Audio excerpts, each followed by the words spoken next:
Dalam rangka melakukan pemberesan Boydell Pilot, kurator melakukan penjualan terhadap Boydell Pilot yang dilakukan melalui lelang atau penjualan di muka umum sesuai dengan peraturan perundang-undangan. Namun apabila penjualan secara lelang tidak memuaskan, maka penjualan di bawah tangan dapat dilakukan dengan izin hakim pengawas dan hasil penjualan Boydell tersebut digunakan sebagai sumber pelunasan piutang para kreditor.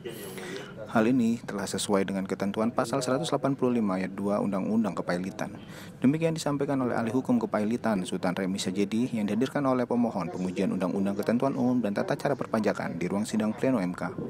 Selain itu, Cip Ismail selaku ahli pemohon juga mengatakan bahwa demi keadilan dan kepastian hukum, kita harus menghormati putusan dari peradilan. Oleh karenanya, Undang-Undang KUP, Undang-Undang Formal Perpajakan yang mengatur hak dan kewajiban wajib pajak yang dinyatakan pailit dalam Undang-Undang KUP yang tercantum dalam pasal 2 ayat 6 terhadap NPWP yang mengajukan nomor pokok identitas wajib pajak yang dinyatakan pailit, seharusnya dalam keadaan non-efektif, sehingga tidak boleh dilakukan ada ketetapan baru karena sedang diproses dan dinyatakan pailit, menunggu sampai bagaimana putusan dari majelis pengadilan. Menanggapi keterangan ahli tersebut, Hakim Konstitusi Soeharto yang bertanyakan apakah NPWP non-efektif tersebut adalah apa yang sebenarnya dimohonkan pemohon untuk dihapus. Menjawab pertanyaan tersebut, Cip mengatakan bahwa NPWP non-efektif tersebut tidak boleh ditetapkan utang pajak yang bertubi-tubi, tidak boleh ditetapkan pajak-pajak baru dalam proses mengajukan kepailitan.